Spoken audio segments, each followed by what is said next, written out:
Dilanjutkan Mas Yopi nih. Di jam yang sama saya memimpin rapat jajaran 3.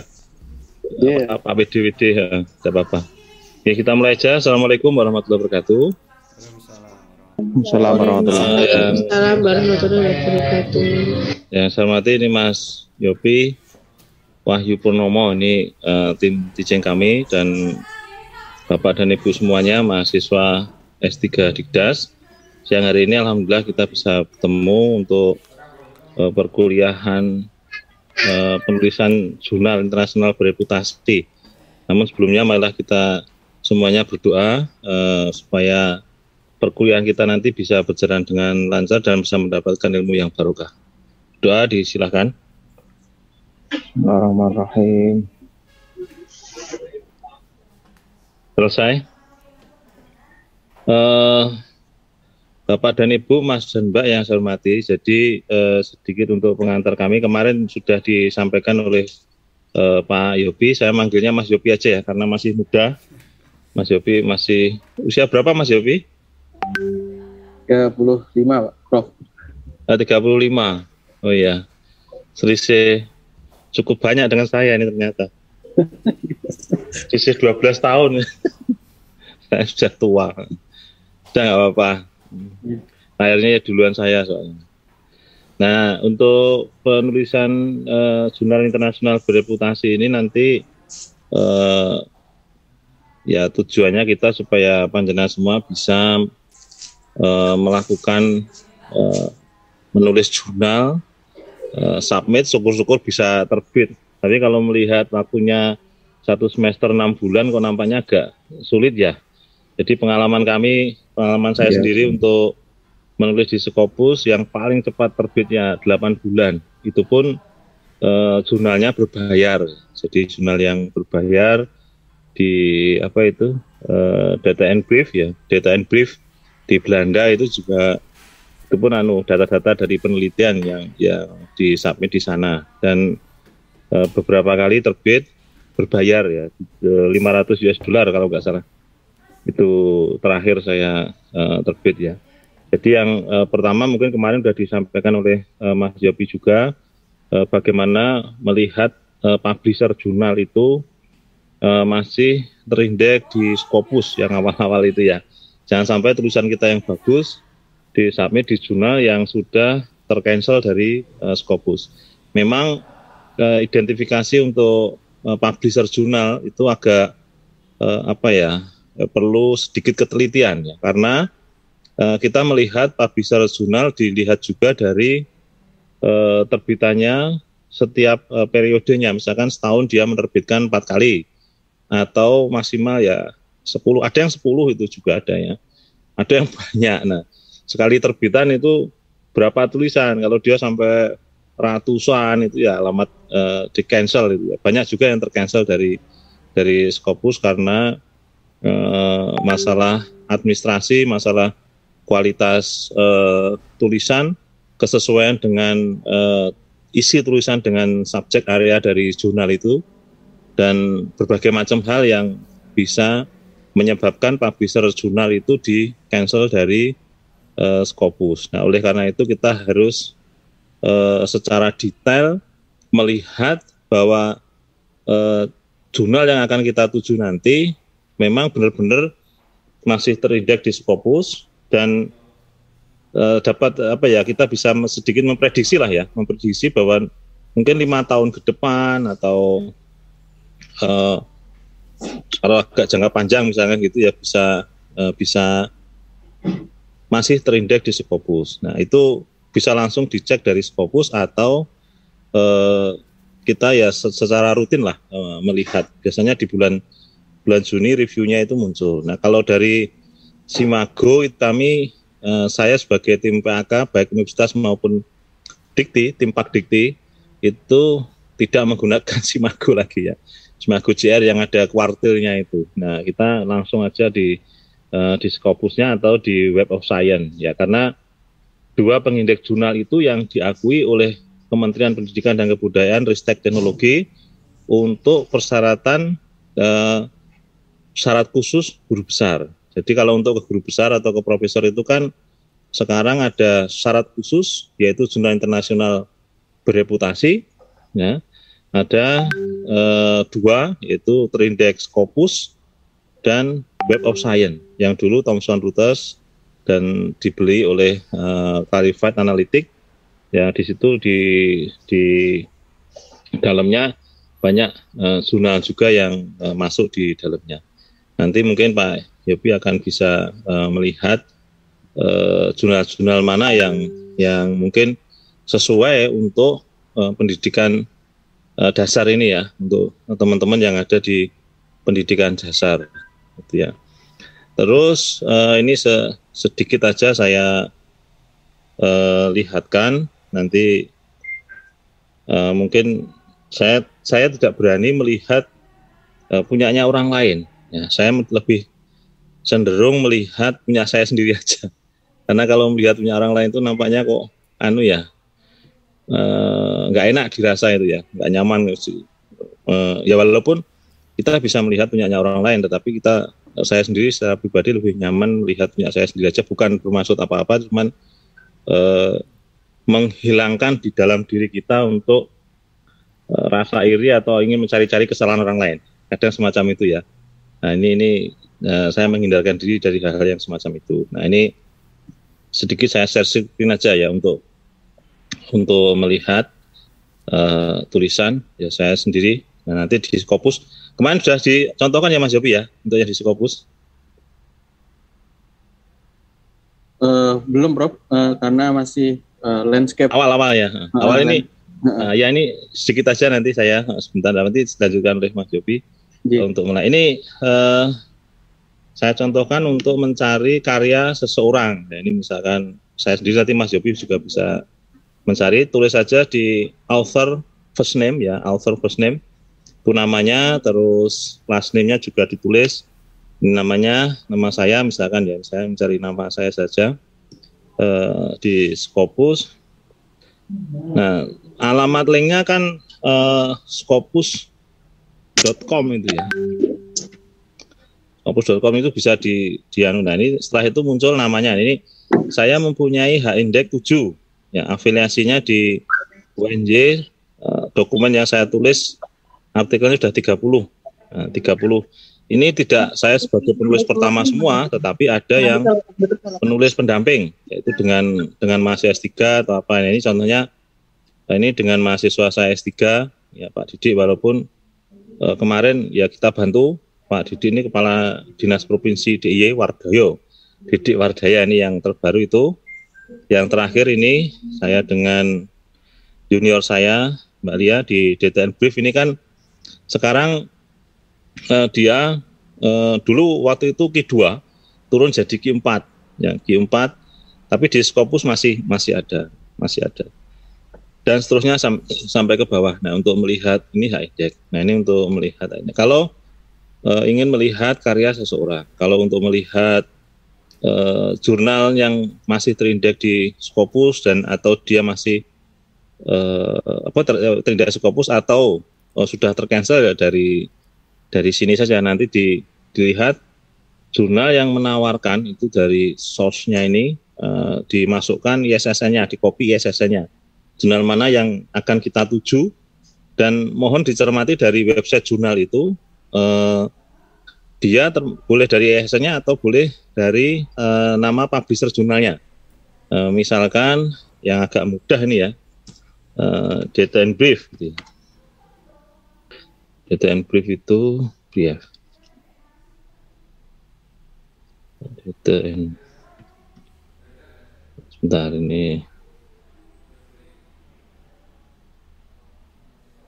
Nah, ini dia ketemu ya. Kalau enggak, nah ini DTN Open Access. Dia masih yang seperti ini berarti masih terindeks di Scopus. Kalau dia udah tercancel tulisannya _, apa itu? Ya, _ A ya. Artinya dalam proses ya sudah tercancel ya, sudah di assessment dia tercancel gitu. Nanti ada seperti itu. Kalau itu masih tercover ya, ini masih di dalam Scopus atau masih terindeks Scopus, keterangannya ada di sini. Nah, berarti publisher jurnal data and brief yang afiliasinya di negara Belanda, dia masih terindeks di Scopus. Cuman kalau untuk bagi mahasiswa S3 ini yang mungkin dia sebagai dosen harus melihat SJR-nya. Nah, kami dari tim PAK, ya, tim PAK itu penilaian angka kredit dosen, PAK dosen itu ya, itu melihatnya langsung dari Scopus termasuk SJR-nya. Ya, SJR-nya ini ya. SJR-nya ini dilihat dari situ. Dan yang sekarang adalah mainnya di SJR, Q-nya nggak begitu dilihat karena kuartil itu yang rujukannya adalah di Simago. Nah, di Simago itu nanti nggak ini sekilas aja ya, sekilas terkait dengan ini ISSN nanti bisa di ini. Atau kalau panjenengan mau, kalau sudah ketemu dia di Scopus, saya yakin lah kira-kira jurnal itu nanti akan bertahan lama di Scopus atau enggak dilihat dari terbitannya. Setahun dia bergonta-ganti enggak terbitannya gitu. Itu tuh penting karena jangan sampai nanti kita menerbitkan tulisan kita sebenarnya bagus tapi terbit di jurnal yang akan terancam atau tercancel dari Scopus. Kan eman-eman. Nah, itu yang pesan kami untuk di perguruan awal. Nanti mohon Pak Yopi bisa melanjutkan dan Bapak Ibu semuanya, saya mungkin mohon izin ya untuk memimpin rapat jajaran 3 bidang kemahasiswaan dan alumni, karena saat ini posisi saya sebagai WR3 agak kesulitan kalau tidak di tim teaching. Kemarin kan saya mau mengajar ini karena ada tim teachingnya yaitu Mas Yopi. Nah, mohon Mas Yopi untuk melanjutkan, ini sekedar sedikit pesan saya saja. Nanti mudah-mudahan di berikutnya kami bisa bertemu dengan Bapak dan Ibu juga. Targetnya kalau bisa submit di jurnal internasional bereputasi atau terindeks di Scopus atau Web of Science ya, untuk kepentingan kelulusan panjenengan semua, karena mungkin sebagai salah satu syarat juga untuk kelulusan S3. Kurang lebihnya mohon maaf sekali lagi. Mungkin ada pertanyaan 1-2 terkait dengan apa yang saya sampaikan sebelum saya melanjutkan rapat bidang 3. Kalau tidak ada, kami serahkan ke Mas Yopi, Mas Yopi. Saya sudah ditelepon ini. Assalamualaikum Pak Gunarto. Ya. Teman-teman, mungkin Bapak Ibu mau bertanya dan Prof Lantip mungkin masih sudah ini ya, sudah selesai. Mungkin apa yang mungkin bisa ditanyakan dari sekilas yang disampaikan Prof Lantip, silahkan ya. Sebelum kita awali perkuliahan hari ini, tadi udah di izin tanya Pak Yopi. Monggo Pak siapa nih? Pak Hamid ya? Yang disampaikan Prof Lantip tadi itu untuk misalnya kita publikasi di edisi 1 volume 2 misalnya sudah publis, tapi waktu kita mendaftar yudisium atau syarat wisuda atau ujian itu saat itu di volume setelahnya itu atau saat di edisi kita itu discontinue. Nah, itu statusnya apakah bisa untuk syarat atau harus mengulang lagi Pak? Itu kan dilematis juga kalau kita misalnya sudah submit di jurnal, sudah publis, ternyata di saat edisi volume yang artikel kita ada itu discontinue. Nah, itu nasib kita bagaimana itu kira-kira Pak? Itu yang pertama. Yang kedua, apakah itu harus artikel di jurnal atau boleh proceeding? Nah, ini mungkin karena kita belum membaca syarat administratif yang di pedoman atau di aturan ya. Matur suwun Pak Yopi. Terima kasih. Sebenarnya Prof Lantip tadi yang lebih paham terkait kebijakan universitas ya. Nah, tetapi kebetulan saya mereview pedoman tesis dan disertasi yang sedang mau diterbitkan ya tahun ini. Nah, pertanyaan Pak Hamid tadi mungkin ketika Bapak submit di situ itu belum discontinue misalkan ya, belum discontinue. Ketika submit dan terbit di situ belum discontinue. Kemudian Bapak misalkan ketika mengajukan mengajukan untuk syarat pengambilan ijazah atau yudisium atau apa, adalah pas pada saat itu dicek discontinue misalkan. Tetapi discontinue itu kan setelah Bapak tahun Bapak Ibu sudah terbit, dan itu insya Allah masih diakui ya. Bahkan DPAK juga masih diakui Bapak Ibu. Jadi DPAK itu ketika Anda discontinue, misalkan di 2014 Bapak Ibu itu terbit di jurnal internasional bereputasi misalkan. Kemudian adalah 2015 discontinue. Nah, kemudian Bapak Ibu usulkan kepangkatan misalkan itu 2016 misalkan.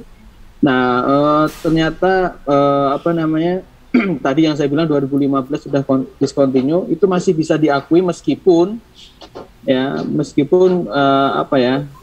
biasanya karena sudah tahu itu discontinue, berarti kan penilaiannya pasti akan jatuh ya Pak Hamid ya, sehingga harus di backup dengan yang lain. Nah, jadi pengetahuan saya diakui selama itu ketika Bapak masuk itu belum discontinue ya. Tuh Pak Hamid. Makanya tadi pesannya bagus sekali ya. Yang saya ambil bisa saya kutip bahwa Bapak Ibu memang harus punya sense, kepekaan bahwa ini itu nanti akan masuk discontinue. Itu sangat bisa terlihat kok Bapak Ibu. Apalagi Bapak Ibu itu kalau misalkan sering melihat jurnal-jurnal internasional atau mungkin sering menulis ke jurnal internasional. Itu sangat kelihatan kok Bapak Ibu. Begitu Pak Hamid ya. Mungkin saya bisa bicara panjang lebar kalau nanti ada pertanyaan lagi atau mungkin pas materi itu nanti ada materi. Yang kedua Pak, yang itu harus jurnal ya, tidak boleh proceeding berarti ya. Oh nggih, leres, itu harus jurnal nih. Kalau S3 harus jurnal. Iya, material Pak. Oke, kalau S2 boleh proceeding terindeks S2. Jadi saya kira Ibu Bapak udah berpengalaman ya, karena sebagian besar ini dosen ya, teman-teman yang guru, nanti kita belajar bersama, nanti bisa terbit ya, bareng-bareng dengan teman-teman. Mungkin ada lagi sebelum lanjut?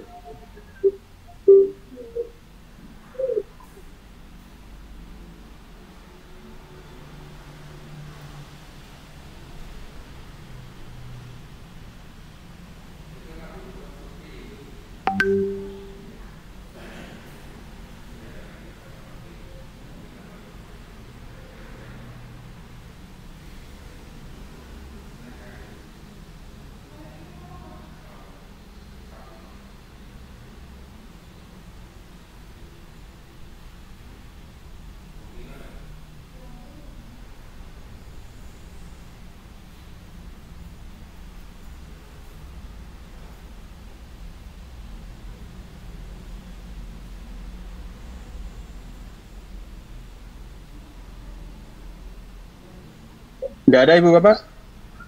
Kalau nggak ada, kita lanjut ya.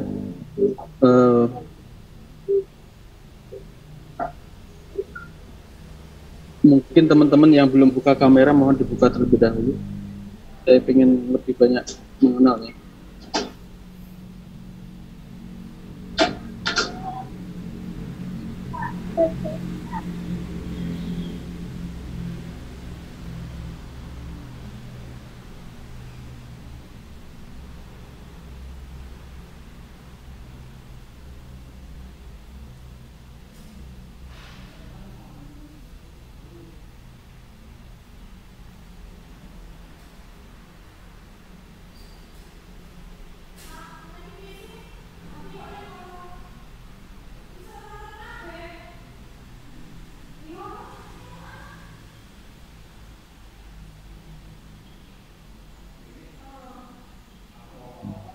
Oke, terima kasih atas pertanyaannya tadi tentang bagaimana syarat lulus tadi ya. Nah, sekarang saya akan coba sesuaikan dengan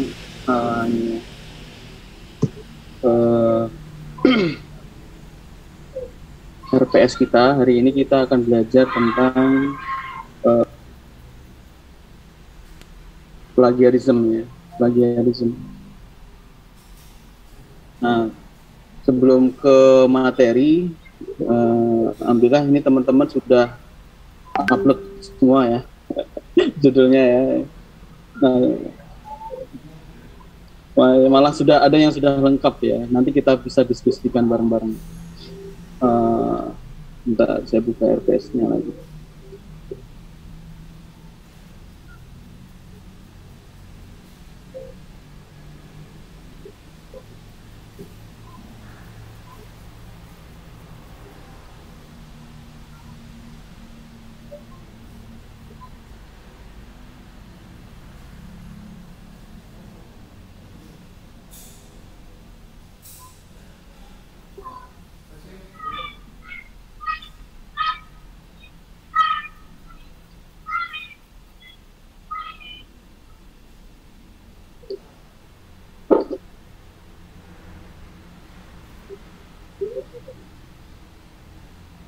Ya, jadi sebelum kita membahas judul Ibu Bapak ya, saya meskipun saya yakin Bapak Ibu itu sudah pengalaman tentang etika dan plagiarisme.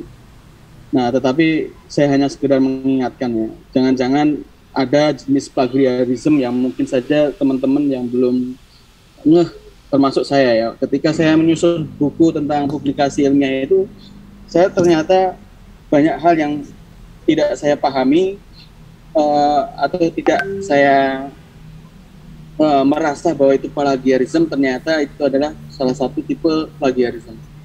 Nah, sehingga penting sekali Bapak Ibu sebagai mahasiswa S3 ya, kita perlu memahami lebih mendalam ya, memahami lebih mendalam tentang plagiarisme ini. Nah,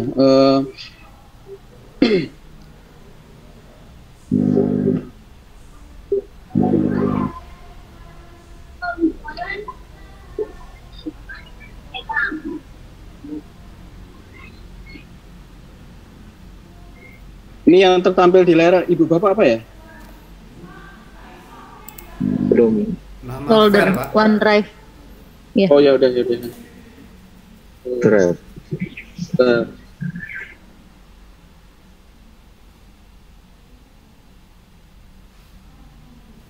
Oh, sekarang Bapak Ibu apa? Mengapa harus menulis? Bab 1 ya. Oke, Bapak Ibu. Jadi saya mencoba kemarin sempat saya sampaikan ya. Jadi pertama kita akan belajar tentang yang namanya research ya, dan publication. Itu pasti saling terkait satu sama lain ya. Jadi penelitian itu kalau tidak ada publikasi, bayangin Bapak Ibu, gimana Bapak Ibu meneliti kalau tidak ada publikasi. Nah, sehingga saya itu membuat judul ya, mana yang lebih duluan, ayam atau telur? Kira-kira ini Pak Ustadz tahu nih, Pak Wadan, mana yang lebih dulu ya? Antara ayam dan telur? Lebih dulu yang masak, Pak. Iya. Nah, jadi enaknya kalau ngajar S3 seperti ini Bapak Ibu ya. Jadi ketika ditanya kalau S1 nggak mungkin begitu ya, tapi lebih mencairkan suasana ya Bapak Ibu. Jadi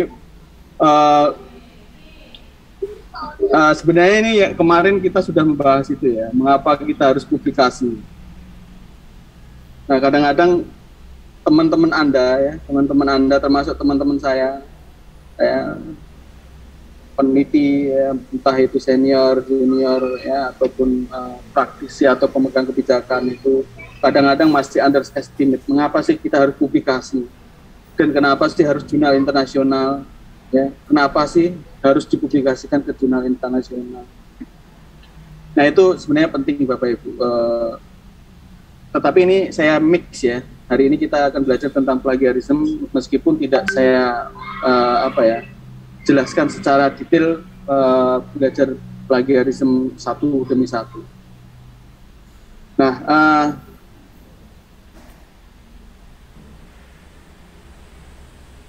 jadi yang namanya meneliti Bapak Ibu kadang-kadang ibu bapak itu lebih ini ya, lebih bangga ya, lebih bangga ketika bapak ibu itu menggunakan pembelajaran realistic mathematics education misalkan, pembelajaran cooperative learning ya, itu kelihatannya bangga bapak ibu. Nah kemudian sebenarnya kita itu sebenarnya punya banyak ya, misalkan bapak ibu, kita itu pernah mengenal yang namanya metode Among ya. Nah, yang digencarkan oleh Ki Hajar Dewantara. Nah, dan ada beberapa filosofi tentang bagaimana mengajarkan yang baik, Bapak Ibu. Loh, kenapa kok kita itu kok cenderung ke barat-baratan? Nah, itu kan penting Bapak Ibu. Itu sebagai PR kita. Kenapa sih kok kita itu selalu barat-baratan, bahwa teori-teori barat itu kelihatannya bagus, padahal kita punya teori-teori yang seperti itu. Nah, salah satu kuncinya itu adalah publikasi itu tadi Bapak Ibu. Bapak Ibu itu mengenal yang namanya Newton, mengenal yang namanya Aristoteles, ya, mengenal yang namanya Van Til, mengenal yang namanya Piaget, ya, mengenal yang namanya Foucault, ya, itu dari mana? Kalau tidak dari publikasi. Nah, sedangkan di kita mungkin banyak ya, tapi jarang yang dipublikasikan, bahkan secara luas.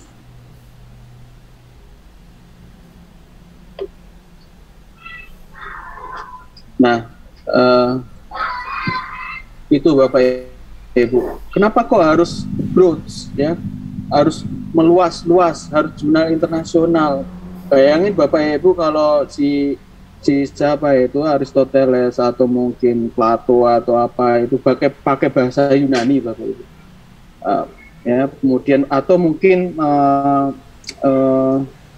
ya memang ia gunakan untuk skup lokal ya, misalkan daerah-daerah mereka sendiri tanpa ia publikasikan ke luar gitu ya. Nah, saya yakin juga dia akan yang namanya kita kenal mereka, sehingga lagi-lagi Bapak Ibu publikasi itu penting ya. Nah, jadi meskipun Bapak Ibu kebijakan itu kadang-kadang itu top down ya, tahu-tahu keinginan diri dari unsur politik ya. Tapi kan mereka itu kan studi. Orang-orang yang mengambil kebijakan itu juga pernah studi. Dan studi yang kita harapkan itu studi dari hasil riset. Ya. Hasil riset yang dipublikasikan. Sehingga Bapak Ibu, lagi-lagi mengapa harus publikasi? Ya itulah pentingnya publikasi. Ini memotivasi saya dan Anda Bapak Ibu ya. Nah, kemudian Bapak Ibu, saya kira Bapak Ibu sudah pengalaman jadi dosen maupun guru ya, menulis ya. Menulis itu kalau Bapak Ibu punya mendapatkan benefit meskipun itu sedikit ya, saya kira itu nanti akan menjadi candu. Kalau saya bilang itu menulis itu candu. Ya. Menulis itu candu. Contoh ya, dulu itu sebelum ada jurnal, saya itu ya dulu memang saya pikirnya saya ingin buat buku, semoga saja digunakan oleh banyak orang, kemudian dapat duit banyak, kemudian terkenal ya. Niat-niat itu memang sepenuhnya tidak baik ya, tetapi kan niat itu kan bisa dibelokkan ya, kata Pak Ustadz ya. Jadi niat itu kan bisa dibelokkan ya Pak Wahdan ya. Jadi meskipun niat di awal jelek ya, tetapi intinya Bapak Ibu, dari kebiasaan menulis itu, ketika kita dapat benefitnya itu ya kan kita akan kecanduan Bapak. Nah, benefitnya itu apa Bapak Ibu? Benefitnya itu ya ya koin ya. Mungkin Bapak Ibu koin, kemudian poin ya. koin ya Bapak Ibu, yang mungkin semua ya dulu dosen itu kan kalau menulis pasti ada poin, kemudian ada koin ya. Nah ini tadi yang saya sampaikan Bapak Ibu, kenapa sih kayak pendekatan konstruktivisme itu lebih masyhur daripada pendekatan yang yang disampaikan di Hidup Dewantara. Nah tadi ya. Nah kemudian terkait menulis itu candu, tadi sudah saya sampaikan bahwa ketika Anda punya dipaksakan untuk menulis dan alhamdulillah dapat benefit satu saja atau dua, saya kira Bapak Ibu akan kecanduan untuk menulis terus. Termasuk Bapak Ibu, saya tuh selalu saya menghubungkan dengan bahwa ketika menulis itu adalah mengikat ilmu. Bapak Ibu kalau rajin menulis, insya Allah tidak cepat pikun. Karena menulis itu itu jelas dalam bahkan kata Imam Syafi'i bilang bahwa ikatlah ilmu dengan menulis, meskipun itu coret-coret di tembok, silahkan lah. Jadi menulis itu banyak kegunaannya Bapak Ibu. Nah, baik kenaikan pangkat, jabatan. Nah, bagaimana memulai menulis? Sebenarnya saya sudah membuat, tapi saya akan coba ini Bapak Ibu.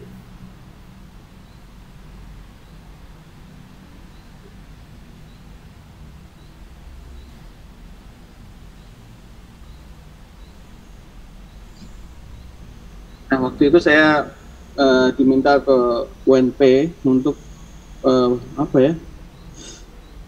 gimana sih ya biar dosen-dosen itu rajin menulis buku, menulis artikel gitu. Nah, jadi mulailah outline dulu Bapak Ibu. Ya kalau ini menulis silakan Bapak Ibu, kalau disertasi kah atau buku kah atau mungkin jurnal ya, kalau atau penelitian ya, mulailah dengan outline. Saya kira Bapak Ibu ini udah familiar ya, udah dipraktekkan. Jadi buat outline terlebih dahulu, kemudian setiap outline kita ambil ide pokoknya ya. Kemudian jangan lupa simpan ya. Jadi pakai nama yang berbeda ya, setiap outline kita buat nama yang berbeda lagi. Nah, jadi dulu ketika saya membuat disertasi itu, saya sebutkan disertasi 1, disertasi 2, sampai disertasi 60 waktu itu. Saya ingat betul sampai 60 file yang ketika saya ada perubahan sedikit, itu saya simpan. Setelah membuat ide pokok, ya. Jadi ini Bapak Ibu, mungkin beda dengan Ibu Bapak ya. Kalau saya itu menulis itu, saya mulai dengan bukan membaca dulu, tapi apa yang dalam pikiran saya tulis dulu. Jadi ide-ide pokok itu saya tulis dulu, bukan baca dulu. Makanya di sini cari literatur itu nanti. Ya. Jadi saya nulis dulu, kemudian baru baca literatur. Apa yang saya ungkap ya dari pikiran saya, kemudian kira-kira bisa nggak ini itu ada istilahnya ada penyokongnya, ada yang pendukungnya, referensi pendukungnya. Saya akan cari literatur yang misalkan saya akan menulis tentang resilience ya, ketahan malangan di era pandemi misalnya. Ya, dalam pikiran saya akan menulis dulu yang bagaimana pentingnya resilience ya. Dalam konteks sekarang ini, saya akan menulis dalam pemikiran saya dulu, saya ketik, kemudian saya akan cari literatur untuk mendukung apa yang saya tulis. Nah, kadang-kadang seperti itu Bapak Ibu. Tetapi memang harus menuliskan outline online dan jangan dipaksakan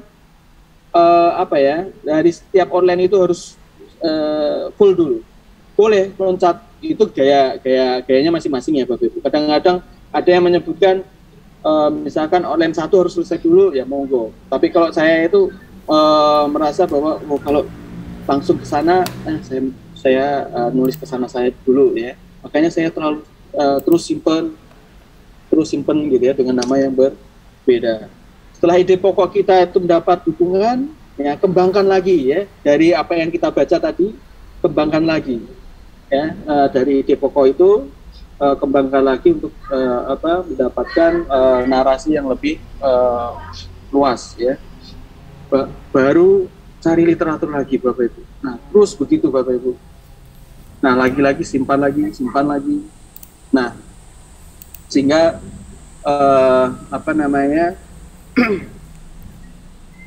ini best practice dari saya, semoga bermanfaat ya. Hanya saja kalau Bapak Ibu yang merasa sudah ya diingatkan, untuk mengingatkan saja. Nah kembali ke sini Bapak Ibu ya.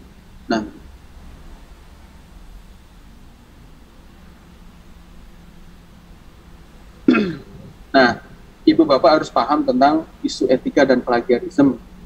Saya akan baca secara ini aja Bapak Ibu, singkat saja. Sebelum kita membahas tentang problem statement dari yang Bapak Ibu sudah tulis. Ya, namanya publikasi kan tidak lepas dari penelitian kan Bapak Ibu. Nah, kadang-kadang kalau Bapak Ibu mahasiswa S1 itu kadang-kadang ada yang ketika tidak normal, dinormalkan. Ya. Ketika misalkan uji coba soalnya 40, nggak validnya 29, misalkan yang maksudnya yang validnya 29 dibuat valid biar bulat menjadi 30. Nah itu etika yang tidak dibenarkan dan itu sangat berbahaya ketika Bapak Ibu sudah lulus ya. Nah jadi ketika itu karena itu karya itu kan terus melekat pada kepengarangan Ibu Bapak ya. Jadi ketika sudah lulus tetapi ada masalah, itu pasti Bapak Ibu akan pasti akan dikejar dengan masalah itu. Bapak Ibu pernah mendengar yang namanya waktu itu disertasi buatkan sehingga menyebar kemana-mana sehingga dokter dicopot, kan banyak Bapak Ibu melihat berita-berita seperti itu. Nah itu harus hati-hati. Ini hanya mengingatkan saja Bapak Ibu. Jadi tentang yang namanya keakuratan dan kebenaran, tindakan curang yang biasa disebut dengan fabrikasi. Nah, jadi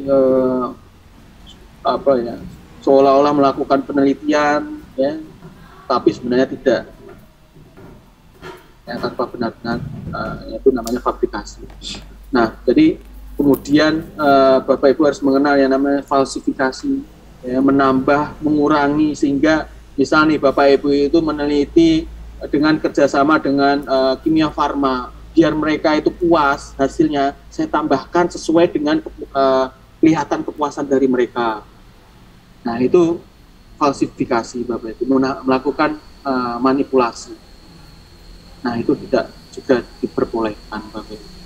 Nah ini berdasarkan pengalaman ketika saya bimbing ya Bapak Ibu, saya temui banyak sekali data normalkan dengan cara yang tidak wajar. Ya pokoknya banyak Bapak Ibu. Nah ada lagi publikasi ganda Bapak Ibu, hati-hati kalau udah di conference-kan ya, misalnya nih Bapak Ibu menulis kemudian dikonferensikan dengan judul yang misalkan pengaruh resiliensi misalkan terhadap misalkan prestasi misalkan. Nah ya jangan dipublikasikan lagi ke tempat yang lain dengan data yang sama, judul yang sama, ya. Jadi itu yang tidak diperbolehkan. Nah itu namanya publikasi ganda, menerbitkan satu pekerjaan, ya, di lebih dari satu, misalkan jurnal atau artikel. Nah ini yang Bapak Ibu mungkin kita harus tahu, yang namanya salami publishing, ya. Salima publishing. Ya. Jadi kata-kata salami atau yang biasa disebut salami science selisih ya. Jadi itu adalah tindakan kurang etis, membagi-bagi ya, secara berlebihan sebuah data atau temuan penelitian untuk dipublikasikan. Bapak Ibu misalkan meneliti satu penelitian, disertasi, dibagi-bagi, gitu ya. Nah ini termasuk salami publishing, yang mana data antara ini dengan ini itu terkait. Ya. Nah ini namanya salami publishing. Nah ketika satu disertasi Bapak Ibu data itu saling terkait, ya, ketika Bapak Ibu hanya menampilkan data ini dan ini menjadi ilmu pengetahuan yang terpotong, nah itulah yang namanya salami publishing. Tetapi kalau Bapak Ibu punya disertasi, tetapi misalkan Bapak Ibu pertama adalah studi kasus, ya, studi kasus, dari studi kasus saya membuat instrumen, ya, skill development study, ya, kemudian setelah skill development study saya survei, ya, saya melakukan seperti ini Bapak Ibu waktu disertasi saya. Jadi saya awali dengan studi kasus untuk menemukan fakta-fakta di lapangan untuk membangun yang namanya skill development, ya, pengembangan skala untuk mengukur, ya. Kemudian saya lakukan survei. Nah saya termasuk misalkan saya publikasikan ini, saya publikasikan ini, oke, enggak masalah Bapak Ibu. Nah tapi kalau yang ini tadi, ya, salami publishing itu berbeda dengan itu.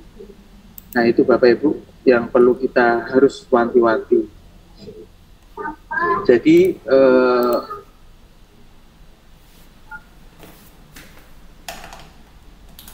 saya kira Bapak Ibu mungkin sudah mengenal, bagi yang belum, alhamdulillah mungkin tambahan pengetahuan yang baru yang sudah mengenal sebagai refreshing. Nah, Bapak Ibu, ya Bapak Ibu penting sekali yang namanya kredit, pengakuan terhadap ide orang lain. Ya, meskipun Ibu Bapak itu ngutip secara tidak langsung, ya, mengutip secara tidak langsung, tapi seyogyanya siapa yang punya ide itu dikutip. Nah itu penghargaan terhadap orang lain, ya, kredit terhadap orang lain.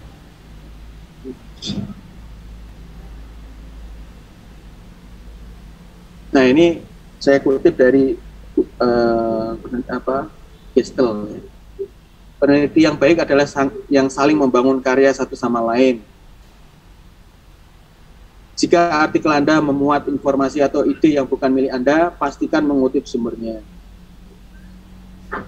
Demikian juga jika Anda menggunakan kata orang lain, ingatlah untuk menempatkannya di dalam tanda petik. Misalkan kalau itu langsung, ya, kutipan langsung.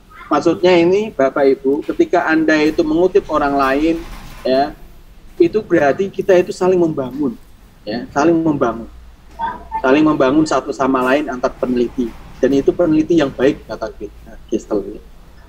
Nah, konflik kepentingan tadi udah saya singgung Bapak Ibu, kalau Anda neliti di kimia farma, biar dan ini kalau Bapak Ibu terbit ke Elsevier, ke Taylor and Friends, kemudian ke mana yang penerbit besar, harus menyantumkan konflik interestnya, ya, ada konflik interestnya apa enggak? Kalau ada, sebutkan bagaimana.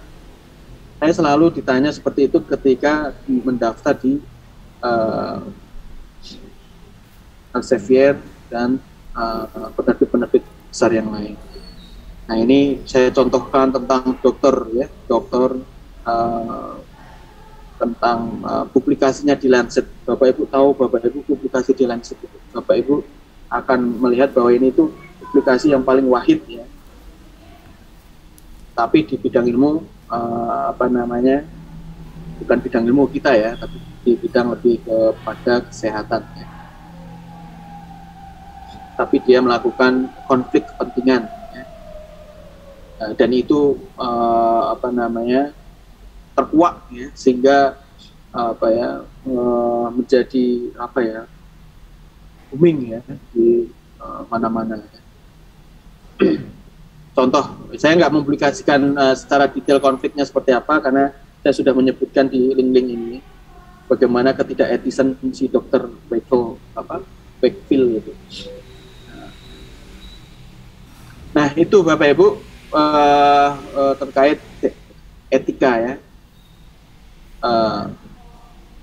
Ini tipe-tipe plagiarisme saya kira Bapak Ibu sebenarnya sudah paham.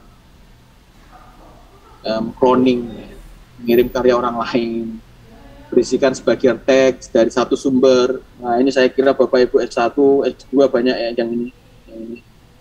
Saya kalau uji similarity ya itu hampir 90% di S2 ada Bapak Ibu. Makanya setiap tugas itu saya uji plagiarisme ya. Ya gimana Bapak Ibu, misalkan 90% itu kemiripannya, nah itu letak berpikirnya dari mahasiswa itu gimana kalau 90% itu. Nah jadi kemudian mengubah kata-kata nah jadi beberapa jadi parafrase tapi tidak mengutip, recycle ya, mendaur ulang ya, gabungan antar kutipan. Nah ini banyak Bapak Ibu untuk mahasiswa doktor, bla bla bla bla misalkan ya, ini itu gabungan antara pendapatnya si A, si B, si C, si D gitu ya. Tapi Bapak Ibu misalkan hanya ngutip AB, atau bahkan ini yang kalau yang ini tanpa kutipan, padahal Bapak Ibu menggunakan ide dari A, B, C, D. Kenapa sih? Apa sih ruginya kalau kita nyebutin A, B, C, D itu? Toh kalau orang lain mengutip itu pasti mengutip nama kita, ya, karena nggak mungkin mengutip ini. Karena apa? Bahasanya itu sudah kita ubah, idenya ide dari kita didukung oleh A, B, C, dan D. Ya, Bapak Ibu ini tipe-tipe yang perlu kita hindari tentang lagi-lagi tentang salam publishing yang mungkin Bapak Ibu belum mengenal atau mungkin ini trik plagiarisme itu mengurangi plagiarisme itu sebenarnya Bapak Ibu ada yang namanya Anjali.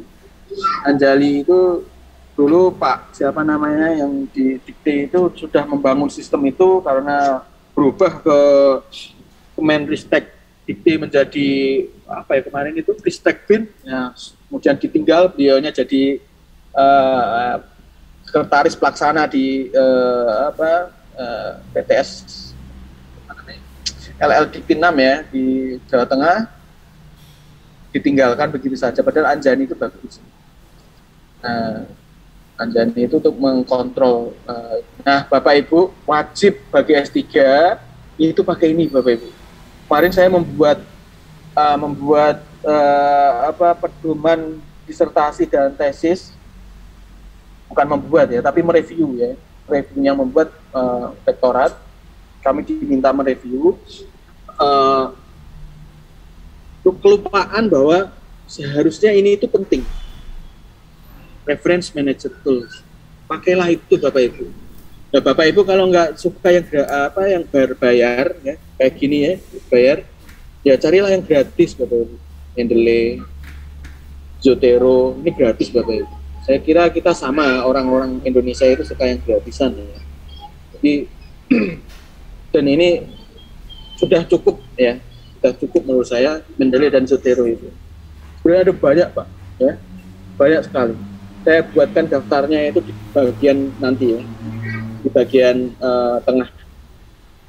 Bapak Ibu bisa ngutip yang pakai reference manager tool yang mana, silahkan ya.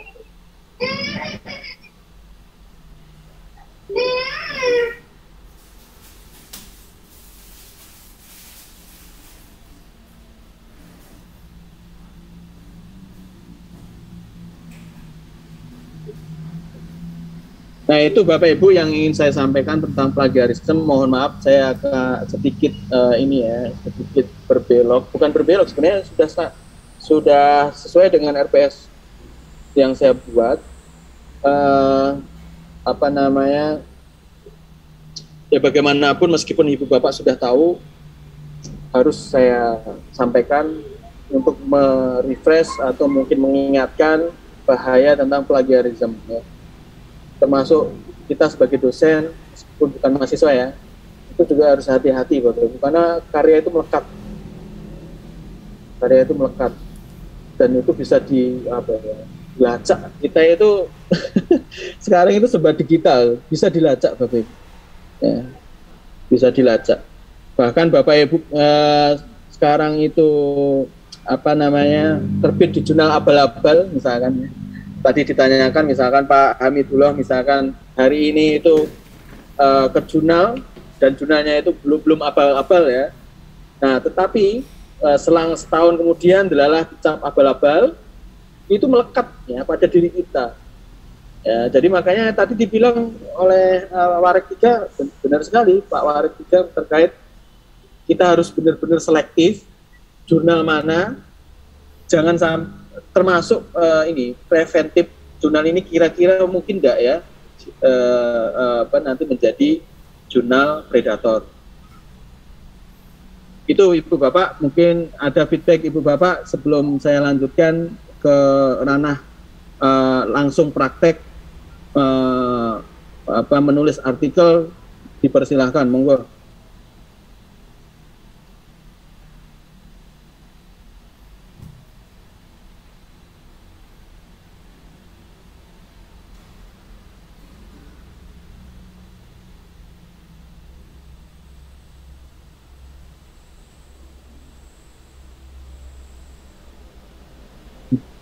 Nggak ada ya Bapak Ibu ya, karena udah paham semua ya. Ya, saya kira memang tidak ada.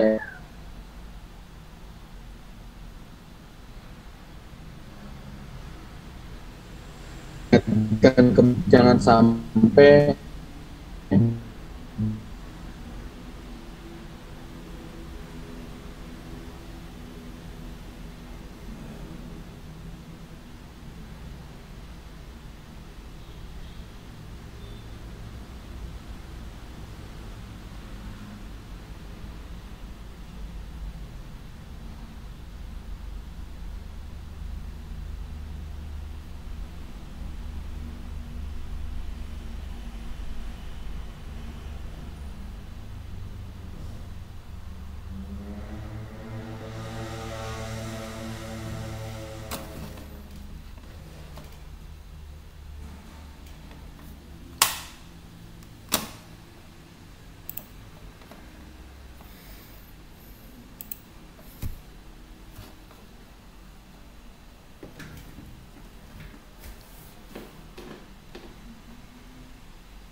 Recording in progress. Belum gitu. Ada tugas dadak nggih.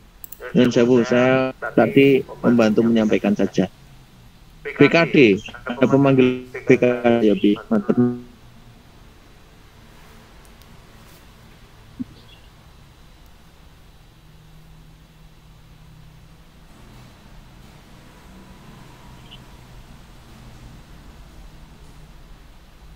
Yang WA. Ya oke lah. Ibu apa Bapak ya ini Bu Kasni? Keluar. Bu Kasni, dengar saya Bu Kasni? Boleh di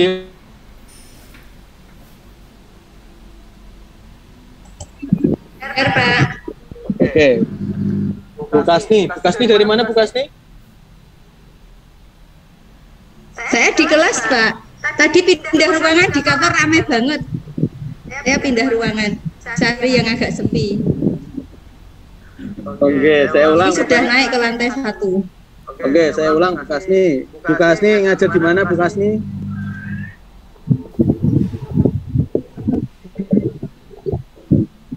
Saya terdengar Pak Rois. Terdengar Pak Yopi, terdengar sangat jelas. Terdengar, Pak. Bu Kasni ngajar di mana Bu Kasni? Sawang sing wayu tok pendelengi gedhe screening dagal. Di SD Sambiroto 2, Kota Semarang, Bapak. Oh. Di SD Sambiroto Semarang. Sambiroto 2, Kota Semarang. Ya, alhamdulillah ya, semangat ya kuliah Bu. Jadi ini yang guru ada berapa orang ini Pak Rois? Ada berapa orang Bu Kasni? 4 orang. Ada saya, Bu Kasni, Mbak Wulan, Bu Ani, kemudian Bu Mbak Tia. Ani. Bu Oh, Tia. 5. Ada 5 Pak Yopi, 5 5. orang. Ani itu siapa? Mana tulisan Ani nggak ada Ani? Saya Pak. Oh iya. Oh iya dia. Ya. Pak Iyo. Dia. Angel. Itu yang off cam malah aku kelas disebut. Iya.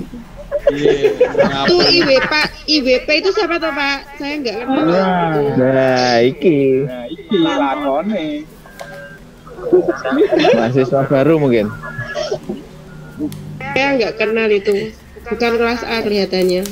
Oke, mungkin lagi sit in gitu buat nopo-nopo. Tapi cuma tanya Pak Sinten gitu loh, teman-teman pada tanya itu. Ini jumlahnya berapa sih Pak Rois? Harusnya 17 Pak. Harusnya 16. Maaf 16. Pak. Halo. Jelas Pak Melu tuh. Halo. Kayaknya sudah enggak by riset. Bereset. Nggih. Iya benar 17. 16 Pak Yobi. 16. J. Tapi ini ada tambahan satu, kami kurang tahu ini siapa nggih. Ada IWP itu sinten? Ya lo Pak, Atau- itu bahaya lo, rahasia lo ini kuliah. Atau akunnya Pak Yopi atau sinten? Belum tahu. Jenengan iki kuliah mawon, nggak usah mikir orang lain dah. Oke, gitu ya Bapak Ibu. Kecuali Ya, kalau ini Intel. kecuali ini berhubungan dengan saya mau tindak misalkan ke misalkan saya wakil presiden gitu ya, mau kemana gitu ya, itu baru di Iya, Pak Yopi, non sewu nggih Pak Yopi. Maksudnya kan kami kan juga on cam gitu loh. Ini maksudnya ini kita bertanya-tanya siapa. Artinya kalau memang ada spesial off cam ya nggak apa-apa gitu. Nggak apa-apa Pak Yopi, nderek Pak Yopi mawon gitu. Sekolah bocah Pak Yopi kok. nah, ya wis ora usah iri jenengan iki apa keberatan to nek on cam iki. Nek ora keberatan. Nah iya Mboten lah kula nggih on cam terus tekan akhir niki Pak. Bisa karena saya juga menerapkan ini ke anak-anak murid saya. Kalau pembelajaran harus on cam gitu Pak. Saya setuju. Nggih. Nah niku pun bukan niku sinten niku Bapak Ivan niku. Nah. Bapak Ibu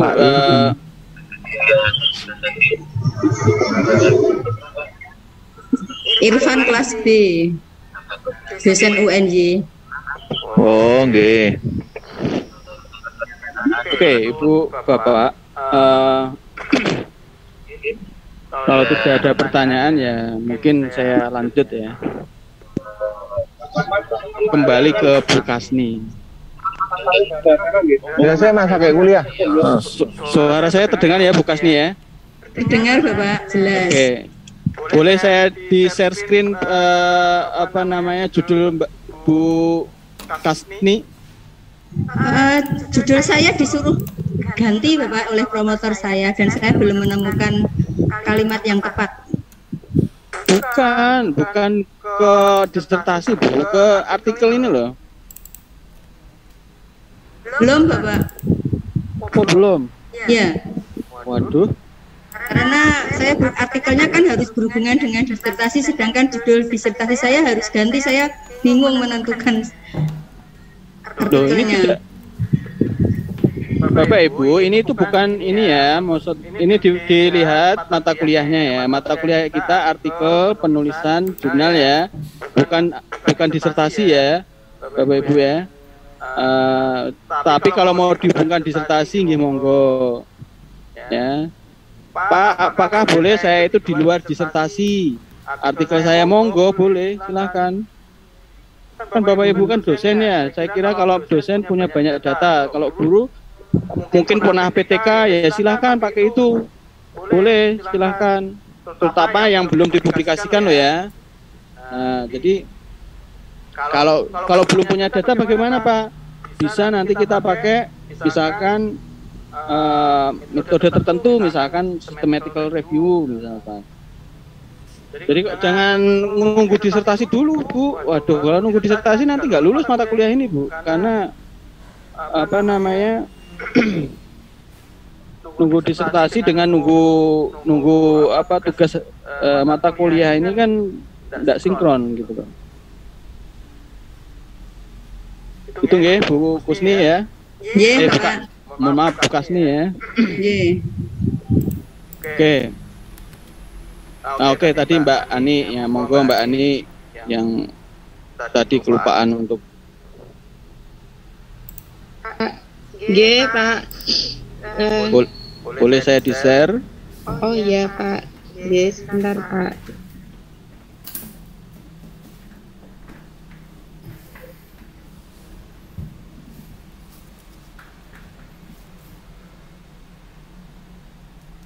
Ini judul saja nggih. Ya, sesuai dengan yang sudah Ibu tulis. Ya. Kalau Iya, sudah sebentar. Iya, Pak. Saya harus dulu.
ada kesulitan Bu Ani? Nggak ada, Pak. Ini baru proses sudah mau buka betulnya.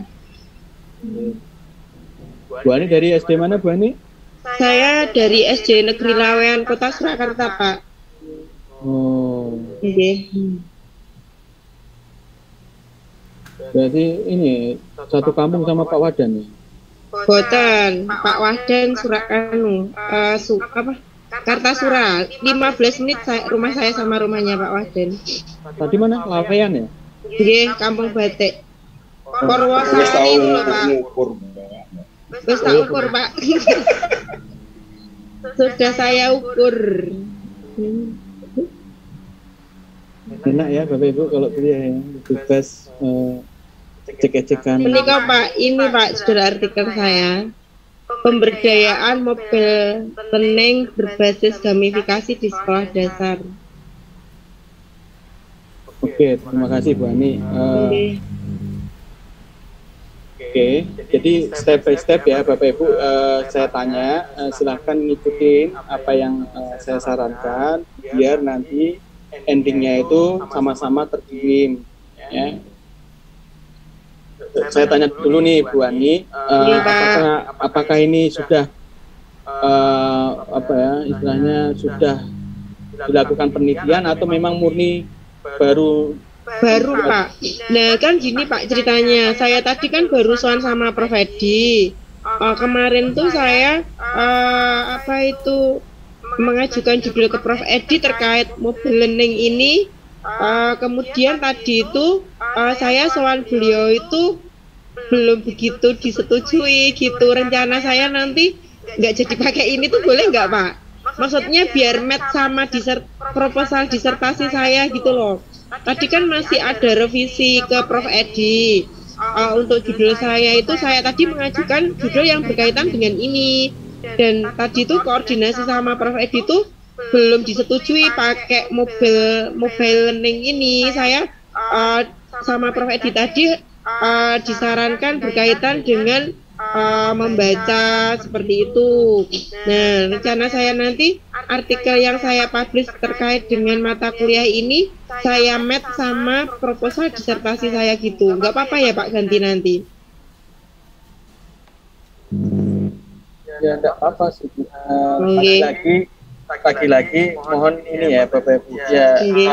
kalau dihubungkan disertasi ya lebih bagus. Tapi intinya Bapak Ibu, kalau Bapak Ibu nunggu ini ya, nunggu mana ya, takutnya ya saya ini aja khawatir aja Bapak Ibu, karena tuntutan saya adalah Bapak Ibu kirim ke jurnal. Tapi kalau Bapak Ibu itu syaratnya itu harus terbangun, establish dulu disertasinya, ya itu nggak bakalan selesai. Nah, jadi monggo Bapak Ibu itu mau neliti apa, ya mau dikaitkan disertasi boleh, tidak juga boleh. Pokoknya semester ini dikirim selesai gitu loh. Iya Pak, mohon maaf Pak, mau tanya, ini kaitannya dengan artikel seandainya saya tetap jalan pakai mobile learning ini, terus apa itu tidak ada hubungannya dengan tema disertasi saya. Seandainya dimungkinkan nanti publish, terus apa itu mungkin ya, apa itu sesuai dengan bisa digunakan untuk apa ujian, misalkan ini bisa publish di Q4 gitu ya misal, dan ini kan temanya nggak sesuai dengan disertasi saya, itu bisa ya Pak untuk syarat ujian?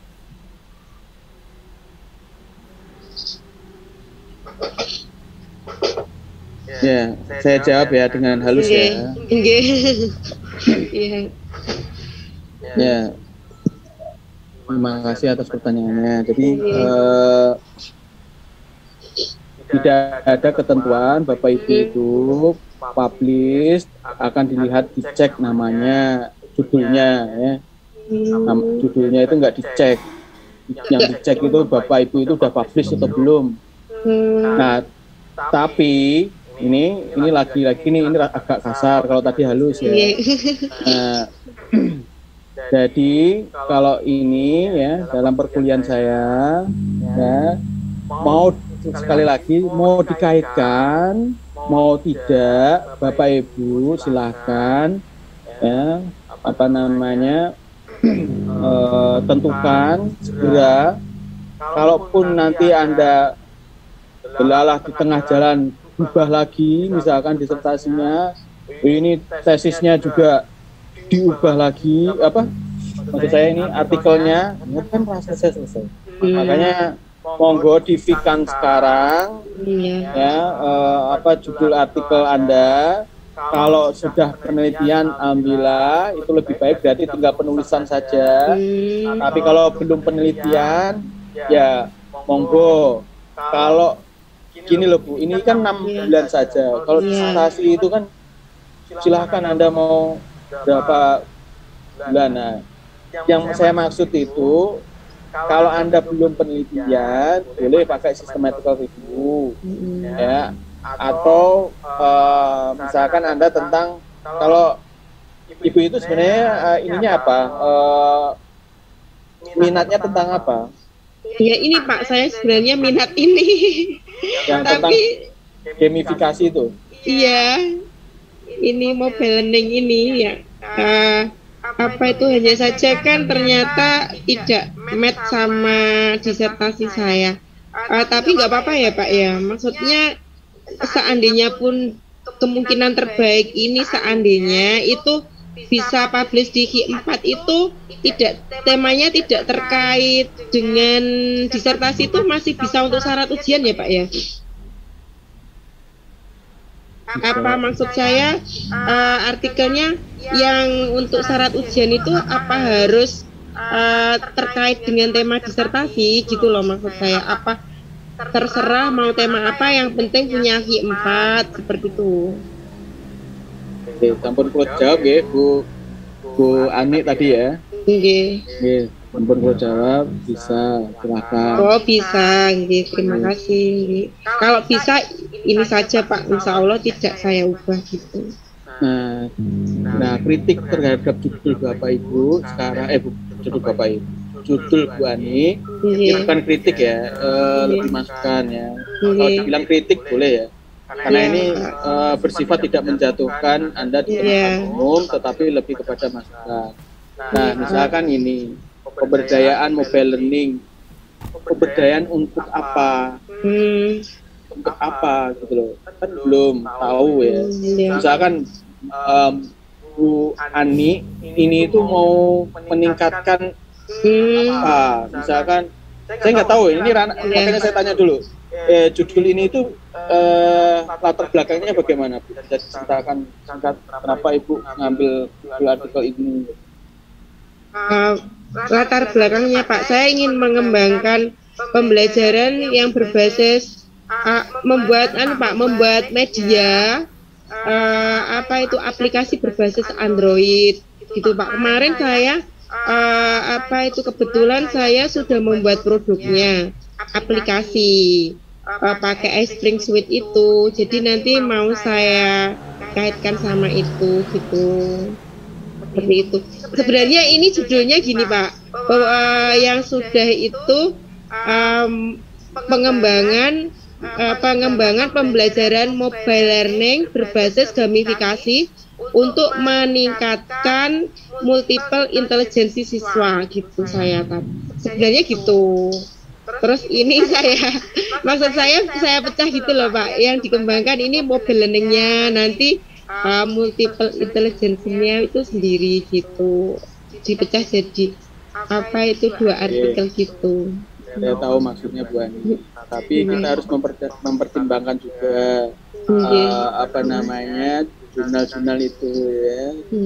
Jadi misalkan saya tahu mungkin maksudnya tujuannya Mbak Ani itu mau membelah, yang satu pengembangan, yang satu konseptual.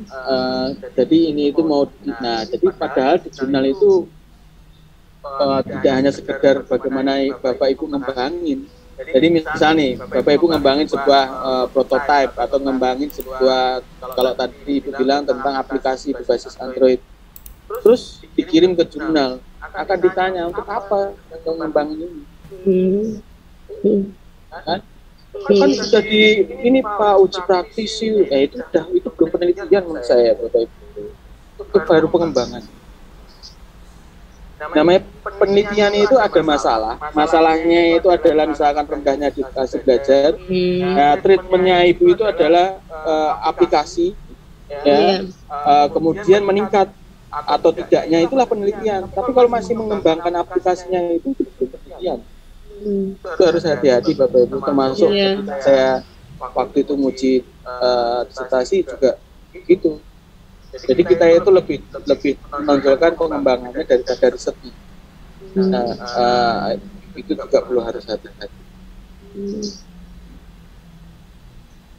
Nah, monggo, saya kurang tahu ini kira-kira kalau dijadikan pertanyaan penelitian gimana? Karena gini, stepnya Bapak Ibu membuat judul pertama, kemudian yang kedua adalah apa? Membuat pertanyaan penelitian. Nah, kalau yang ini Bu Ani, mungkin saran saya kayak tadi multiple intelligence.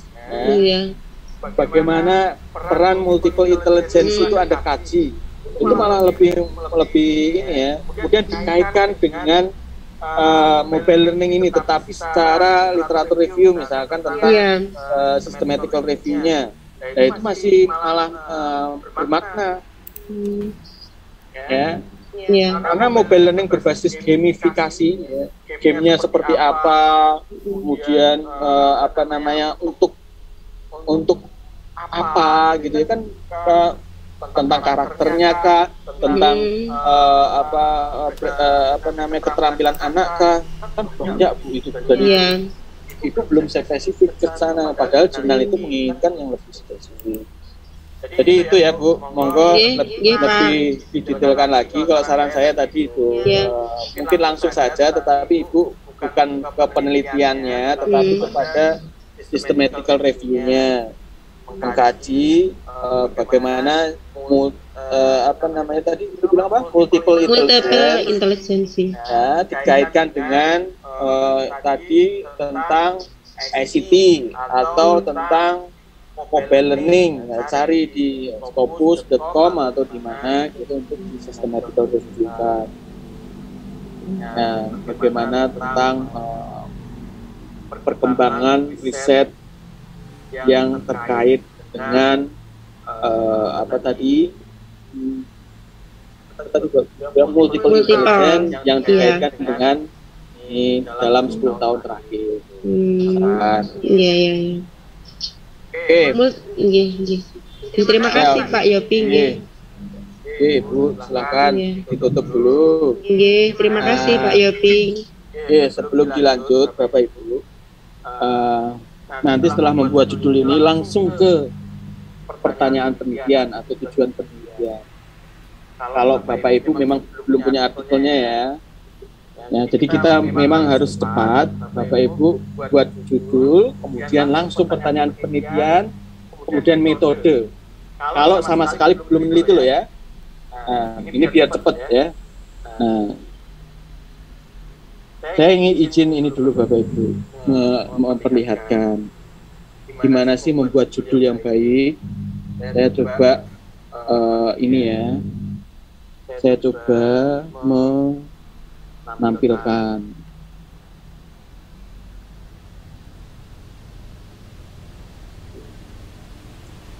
Sudah terlihat apa Bu Ani? Sudah Pak. Sudah bisa di.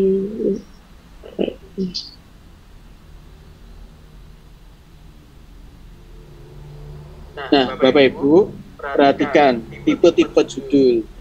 Nah, Bapak Ibu bisa lihat di sini tipe-tipe judul yang bisa Ibu, Bapak, ya judul itu sebenarnya dibuat terakhir Bapak Ibu. Ingat, judul itu dibuat terakhir. Tetapi kenapa saya minta Bapak Ibu itu mengirimkan judul? Saya biar tahu concern riset Ibu Bapak itu kemana gitu.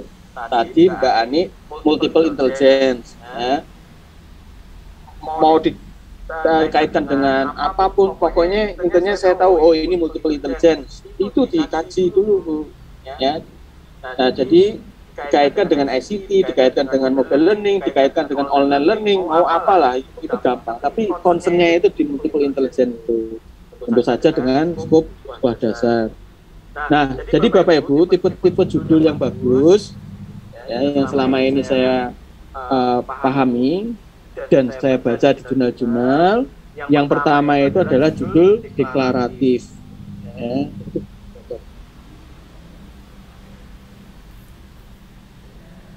Nah, deklaratif, Bapak Ibu. Deklaratif itu maksudnya apa sih?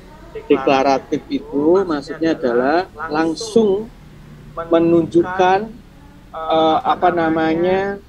hasil penelitiannya. Contoh, kalau ini penelitian saya, complex relationship between teacher mathematics related belief and their practice in mathematics class.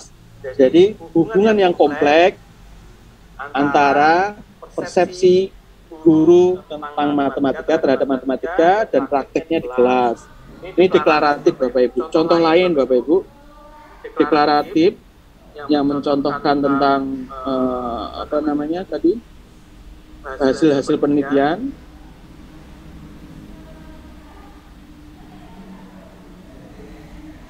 Jadi apa? Deklaratif ya.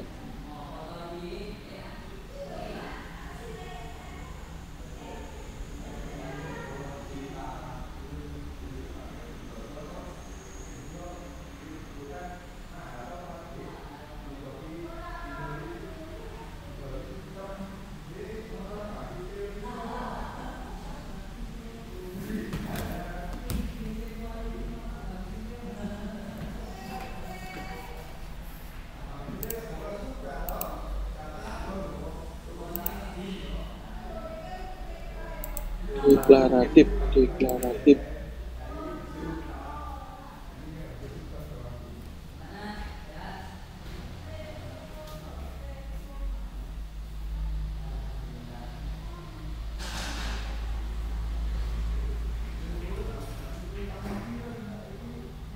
Misalkan contohnya gini Bu, deklaratif itu. Saya contohkan bahasa Indonesianya misalkan keefektifan guided discovery misalkan ya, untuk meningkatkan apa. Nah ini kan Jadi apa ya, judulnya itu menunjukkan bahwa hasilnya itu efektif gitu, menunjukkan temuan penelitian. Nah, itulah deklaratif ya. Nah, kemudian ada juga judul yang lain ya, itu contohnya kayak gini, interogatif ya. Interogatif itu maksudnya bersifatnya itu untuk menarik perhatian, menggugah rasa ingin tahu pembaca, biasanya berbentuk dengan pertanyaan penelitian. Contoh, misalkan saya membuat judul ya, dengan teman saya itu how do college student solve logarithm ya, question ya. Bagaimana anak-anak di perguruan tinggi itu menyelesaikan pertanyaan logaritmik. Kemudian saya juga membuat dengan mahasiswa bimbingan saya judulnya seperti ini. How do Indonesian Elementary School Mathematics Textbook introduce function? Bagaimana buku teks Indonesia, buku teks matematika sekolah dasar di Indonesia itu memperkenalkan pecahan. Ini interogatif ya, sifatnya pertanyaan, mengandung sebuah pertanyaan yang menarik perhatian. Ada juga tipe-tipe judul yang netral, deskriptif ya, deskriptif ya. Yang deskriptif itu tidak mengungkapkan hasil, dia hanya menggambarkan subjeknya. Misalkan penelitiannya Tang ini sifat-sifat skometri dari skala untuk mengukur encouragement dari mahasiswa Chinese University. Jadi ini tuh pengembangan skala. Jadi dia lebih ini ya, apa ya namanya, deskriptif. Kemudian ada seleksi guru, calon guru maksud saya, kemudian interpretasi ya. Kemudian ini sequence of fraction example. Nah, jadi bagaimana calon guru itu membuat contoh-contoh tentang pecahan itu ya. Ini penjelasannya seperti itu ya, tapi judulnya adalah seperti ini. Nah, ini semua apa namanya, deskriptif. Nah, kemudian Bapak Ibu ada juga yang di mix ya, antara pertanyaan dengan apa namanya, misalkan kayak gini. Ini namanya compound ya, compounded title ya. Jadi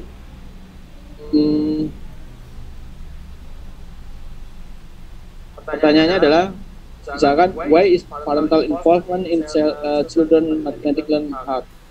Nah, ini berupa pertanyaan, kemudian dilanjutkan dengan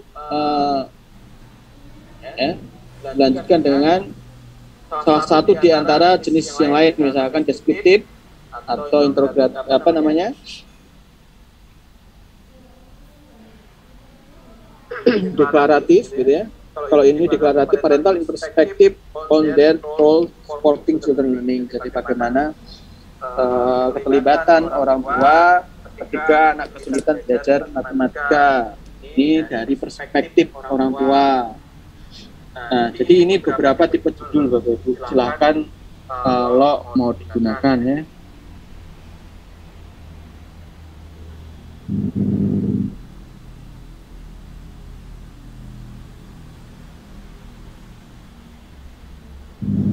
Nah, lebih lengkap ada di slide ini sebenarnya Bapak Ibu. Ada deskriptif, deklaratif. Misalkan saya mengkaji apa namanya, mengkaji persepsi calon guru. Ini tuh Bapak Ibu hasil disertasi saya ini, tapi bukan salami publishing ya. Karena ini pakai case study, ini pakai survei. Ini integratif, ini compound tadi, dan ini informatif, lebih detail gitu ya. Nah, itu contoh-contoh judul Bapak Ibu. Nah, tapi Bapak Ibu judul itu bisa dibuat di akhir, jadi tidak perlu khawatir. apa namanya, untuk membuat judul boleh nanti di akhir. Saya ingin mengetahui concern Bapak gimana.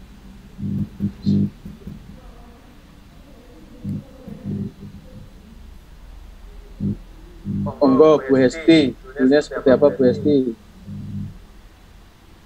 Ini sampai jam berapa ya Bapak Ibu ya? Ini jam berapa? 8 menit lagi Pak Yopi, 8 menit lagi. Jam 14.40. Ya. Monggo Bu Hesti. Sudah kelihatan belum, Ji? Proses Mbak.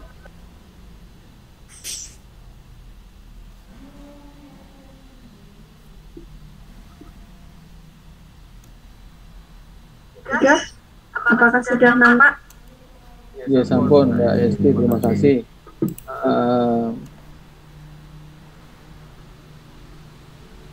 Boleh kira-kira Bu Hesti mau seperti apa arah dari artikel systematical review Bu Hesti? Kalau kemarin rencananya gini Pak, saya mau menganalisis tentang bentuk implementasi pembelajaran bahasa yang ada unsur kritikal literasinya. Tapi memang kalau di Indonesia belum banyak, dan apalagi di tingkat SD kan belum banyak gitu Pak. Tapi saya pengen mengkaji ini gitu. Kemarin sudah sempat ada sih artikelnya, tapi memang agak kesulitan di pencarian artikel yang tentang kritikal literasi khususnya di tingkat SD gitu. Oke, terima kasih Bu Hesti. Bagus ya, hanya saja memang ini bukan bidang keilmuan saya. Kalau ini lebih kepada bahasa ya. Yeah. Tapi udah ada namanya critical literasi, itu ada. Ada Pak, literasi kritis. Oh, berarti udah familiar ya di bidangnya ya. Yeah. Oke. Nah, maksud saya nanti dibuat apa namanya pertanyaan-pertanyaan penelitiannya, kemudian dibatasi berapa tahunnya. Yeah. Kemudian cari literatur. Nanti memang Bapak Ibu kalau systematical review itu usahakan database-nya database yang bagus ya. Nah, database bagus misalkan Scopus, kemudian Thomson, atau mungkin ini Bapak Ibu Erik. Erik itu kan khusus bahasa khusus pendidikan ya. Erik, kemudian Education Research Complete. Nah, itu juga bisa ya. Jadi yang pertama BOS, yang paling bagus itu BOS. Kemudian yang kedua Scopus, ya. Ketiga Erik. Kemudian Educational Research Complete, itu database yang ini reputable. Ya, saya urutkan dari atas tadi ya, BOS, Scopus, kemudian tadi.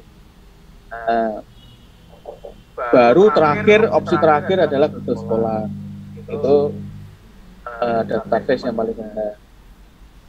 Nah, saya kira cukup bagus. Nanti di planning question research-nya.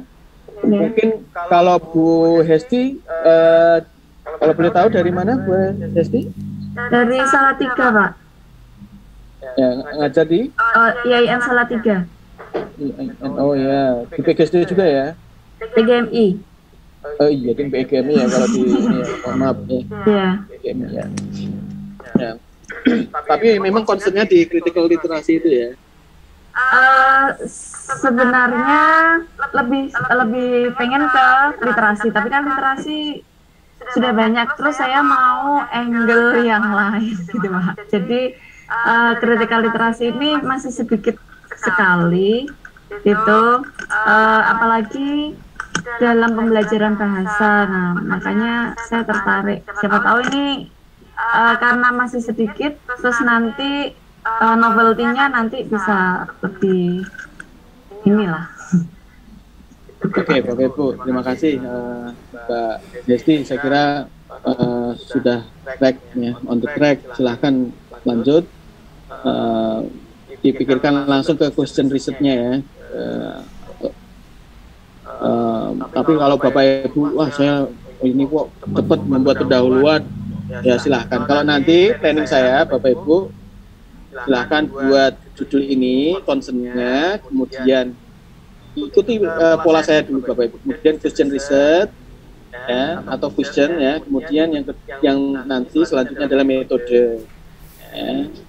Pendahuluan nanti aja Bapak Ibu, kecuali Bapak Ibu udah selesai penelitian ya, silahkan. Kemudian tentu saja ya hasil dan penelitian Ibu Bapak, result and discussion. Nah, kalau Bapak Ibu di jurnal-jurnal Elsevier, jurnal-jurnal di Taylor and Friends, kemudian di mana ya yang itu biasanya result dan discussion itu bisa. Tapi ada juga yang di mematikan, tapi sebagian besar kalau jurnal-jurnal publisher besar itu bisa. Saya mau tanya Pak Yopi. Yeah. Misalnya nih nanti jumlah artikel yang saya telusuri itu ternyata tidak banyak. Maksudnya yang sudah mengerucut sekali di literasi kritis untuk level SD gitu. Nah, misalnya kok ketemu hanya 10 atau mungkin 7 atau 8 itu bisa nggak Pak untuk dijadikan sistematik literatur review? Oke, terima kasih, pertanyaan yang bagus. Gini Mbak Isti, kita itu kan sebenarnya ingin melihat pertama adalah tren ya.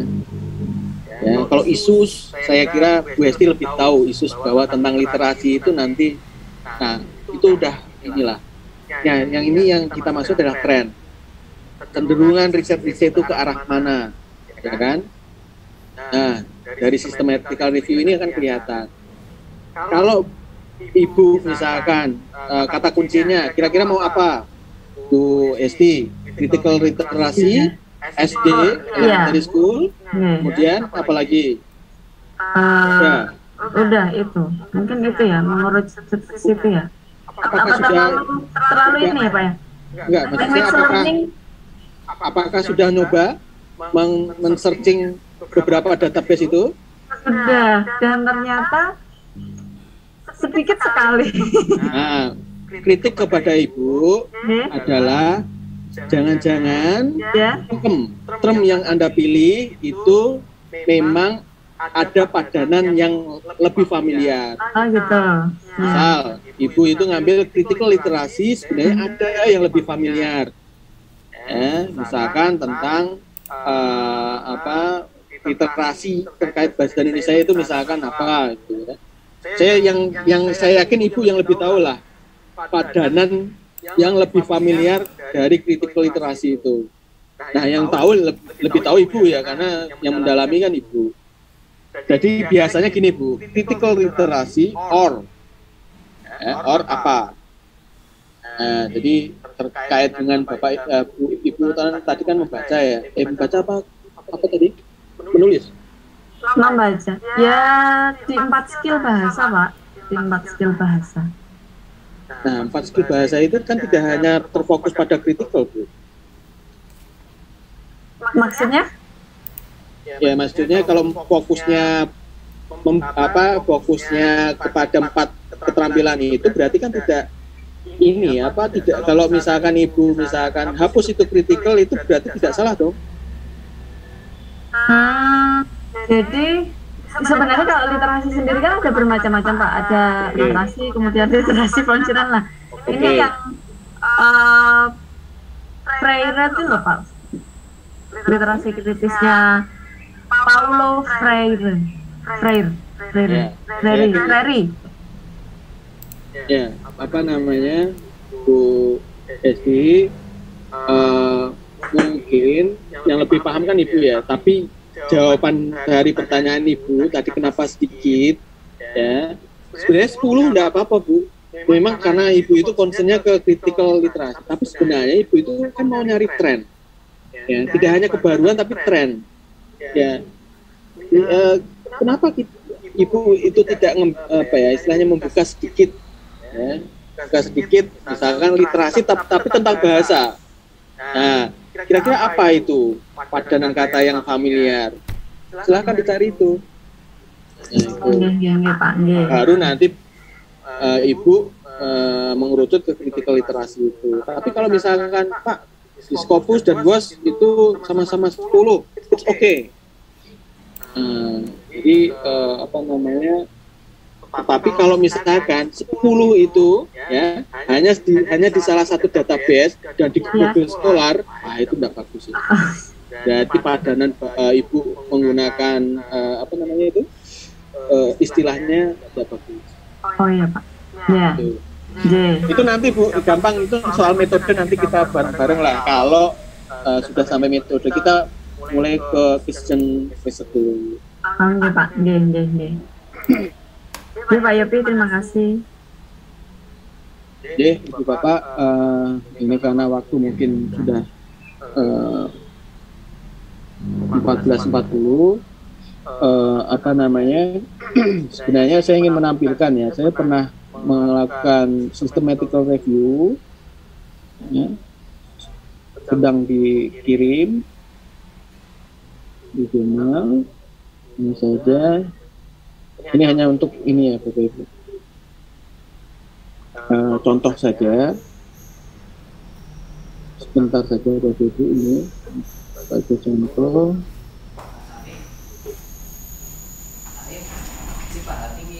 Tapi Islamic Studies masuk ya? Apa? Lagi Muhammad. Sopo iki? Muhammad. Jamal. Doktor studi Islam ya?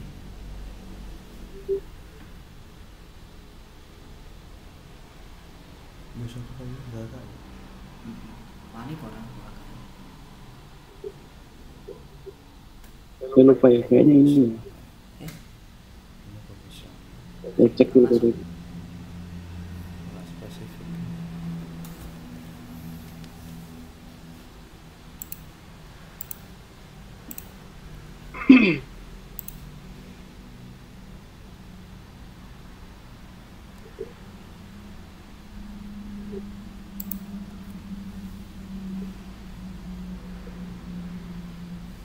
Nah, waktu itu tahun 2020 saya mengirim ini ya, tapi saya cabut ya. Diterima tapi saya cabut ya. Karena jurnalnya Jadi dulu saya neliti dengan Bu Elin Diana ini dari UHAMKA tentang systematical review. Tapi ini kurang bagus ya tampilannya ternyata. Mungkin yang lebih bagus.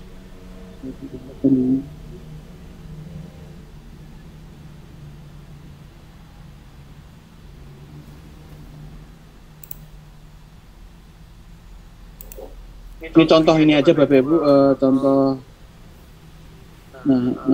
Saya membuat bagaimana systematical review terkait studi validitas sistem penerimaan mahasiswa baru di perguruan tinggi negeri. Ya.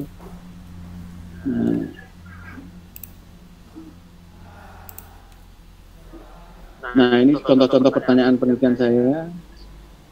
Apa prediksi yang bagus dari perguruan tinggi terkait dengan performa? Nah, ini memang ini ya Bapak Ibu, terkait dengan PEP. Bapak Ibu yang dari PEP saya kira sudah paham ya, tapi yang lain mungkin sedikit roaming terkait ini. Bagaimana predictive validity terkait student background, SES ya, status ekonomi sosial ya. Bagaimana mempertimbangkan itu. Nah, saya menggunakan Gistor, Education Research Complete dan ERIC karena belum berlangganan Scopus waktu itu ya. Nah, enggak apa-apa Bapak Ibu, enggak ada masalah kalau belum punya akses ke Scopus, tapi kalau Bapak Ibu kan sebenarnya sudah punya akses ke Scopus semua. Nah, nanti saya juga pernah membuat yang lebih familiar ya Bapak Ibu tentang pedagogi ya. Nanti saya coba sharing tapi mungkin minggu depan saja bagaimana pertanyaan-pertanyaan penelitian tentang systematical review. Atau mungkin nanti saya share ke ini ya draft ya Bapak Ibu beberapa artikel untuk systematical review itu. Saya kira itu Bapak Ibu hari ini. Pak Yopi, nuwun sewu Pak Yopi. Rois Pak Yopi. Pak Yopi yang di share tadi boleh kami minta filenya Pak Yopi untuk belajar, terutama bagi saya yang pemula kayak gitu Pak Yopi. Iya Pak Rois siap. Nanti saya share ke Drive ya Pak ya. Matur nuwun Pak Yopi. Matur nuwun sangat Pak Yopi. Mugi-mugi bermanfaat berkah Pak Yopi. Amin. Oke Ibu Bapak pelan-pelan ya Insya Allah S1 itu bisa kirim, saya kira S3 lebih bisa Bapak Ibu Insya Allah ya. Jadi tapi step by step harus ini dilakukan. Jadi Bapak Ibu minggu depan itu harus ada yang namanya research question-nya ya Mbak Esti ya. Sudah ada, meskipun ini tadi judulnya belum saya lihat semua Bapak Ibu, tapi saya ingin tahu bagaimana Ibu Bapak membuat pertanyaan penelitian yang kalau yang riset systematical review seperti apa, kalau misalkan Bapak Ibu sudah meneliti tentang PTK seperti apa, pertanyaan penelitian. Boleh Bapak Ibu kalau Bapak Ibu guru misalkan sudah pernah membuat PTK, dibuat artikel, apakah jurnal internasional itu mau menerima? Ya kita cari yang mau menerima gitu loh Bapak Ibu. Pak Yopi, saya mau bertanya sekali sebelum diakhiri Pak Yopi. Iya. Pak Yopi, berarti untuk target minggu depan adalah pertanyaan penelitian ya Pak Yopi? Iya. Tapi lebih dari itu boleh Pak. Tapi yang penting minimal itu. Ya. Iya Pak Yopi. Nuwun sewu sangat Pak Yopi karena dulu saya S1 tuh juga masih jauh dari hal seperti ini, terus S2-nya juga masih kurang Pak Yopi. Jadi mohon bimbingannya Pak Yopi. Nuwun ngapunten. Nan matur nuwun. Oke. Jadi insya Allah Bapak Ibu kita pandu. Intinya target. Misalkan saya bilang Pak judul minggu depan selesai. Oke. Tapi ya jangan satu hari ya Bapak Ibu, ini tadi hari pagi itu baru semuanya itu judul di draft gitu kan. Nah, saya cek kok Bapak Ibu setiap hari rumah sana. Saya itu akan iya Pak, siapa? Saya cek setiap hari Bapak Ibu karena saya kan draftnya tak install di komputer. Jadi tahu setiap hari yang upload. Gitu Bapak Ibu. Terima kasih. Ya Pak, nuwun. Pak. Nuwun Pak Yopi. Pak Wadan segera mau nuwun Pak Yopi. Kita akhiri. Terima kasih. Assalamualaikum warahmatullahi wabarakatuh. Waalaikumsalam warahmatullahi wabarakatuh. Matur nuwun Pak.